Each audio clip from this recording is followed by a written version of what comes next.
If you're a homeowner who will be planting a new tree, getting a new fence or deck, listen up. Officials want you to call before you dig, and Emily Deem is live in Howard to explain. Hi, Em.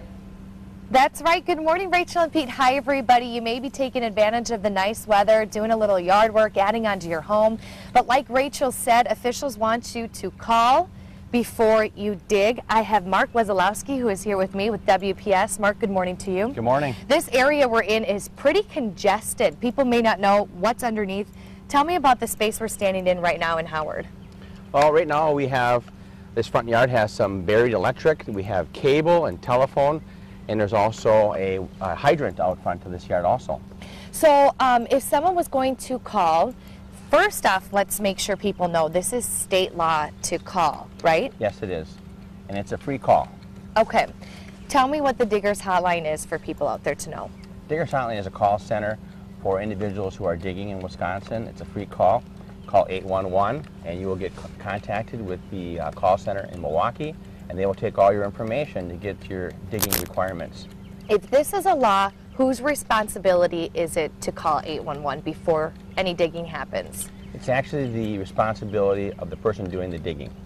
If you're doing your digging in your own home, then you can do the call. Otherwise, if a contractor's digging in your yard, they should be making that call. So when somebody comes out, what happens? You've made that call to 811, they're coming to your home. What are they going to do when they get here? The facility owners are going to be the ones that are going to come out in your yard. There's a misconception that Diggers Hotline actually does the locating, but they are just the call center, and it's actually the facility owners. So it will be Wisconsin Public Service would come out and locate the electric and gas, and the Time Warner Cable, I believe, is here, and the phone company. They'll come out and mark their own facilities on your property. And you know, we're talking about, you know, digging trees, but it's way more than that. I mean, a lot of people are adding on to their homes. Graduation season's going to be coming up. Tell us a little bit about that. Okay, mailboxes is a pretty common thing.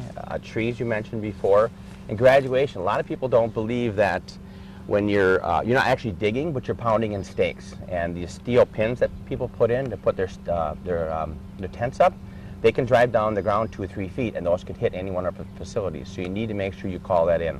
So if you, if someone came out, they located the spot, but you still wanted to put a tree there or something, what would you have to do to be able to put that tree in? If you want to plant a tree here within 18 inches of a facility, you must hand dig. Dig? Yes, and once that facility has been exposed, you can dig with power equipment within 12 inches. Okay, great. Mark, thank you so much for being with us this morning. And coming up, Rachel and Pete, we'll show you what went wrong with this pipe here, a real example of what happened. We're going to have a lot more tips this morning, so don't go anywhere. We'll send it back to you for now.